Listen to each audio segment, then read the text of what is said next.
আসসালামু আলাইকুম। আমি আপনাদের জন্য নিয়ে আসলাম এই শীতে খুব স্বাস্থ্যকর একটা ঘরোয়া টনিক সর্দি কাশির জন্য, হলদি দুধ। এটা এমন একটা প্রাকৃতিক সমাধান সর্দি কাশির জন্য,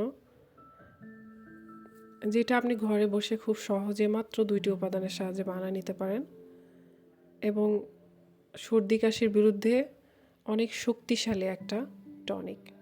আমি 1 কাপ দুধের জন্য 2টা কাঁচা হলুদ থেতো করে রস করে নিয়েছি। চুলায় একটি প্যান বসিয়ে দুধটা দিয়ে দিলাম। দুধটা একটু ফুটে উঠলে রসটা দিয়ে দিব। রসটা দিয়ে কিছুক্ষণ ফুটাবো এবং বাস তৈরি হয়ে গেল আমাদের ঘরোয়া সহজ টনিকটা।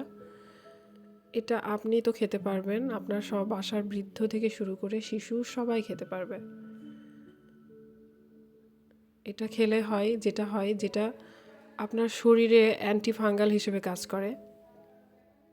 যত ব্যাকটেরিয়া সব কিছুর জন্য একটা সহজ সমাধান আপনি ঘরে তৈরি করে নিতে পারেন এবং এই শীতের বিরুদ্ধে তৈরি করে নিতে পারেন আপনার শরীরের জন্য একটা বুস্টার।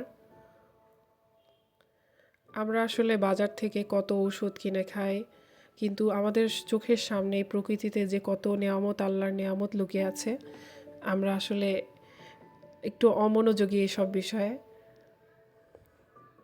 আমাদের একটু সচেতনতা আর এই প্রকৃতির উপর নির্ভরশীলতায় আমাদের শরীরের জন্য অনেক উপকারী হতে পারে। আমি আমার বাচ্চাকে প্রত্যেক শীতে এটা করে দিই। এটা সর্দি কাশি তো ভালো করেই।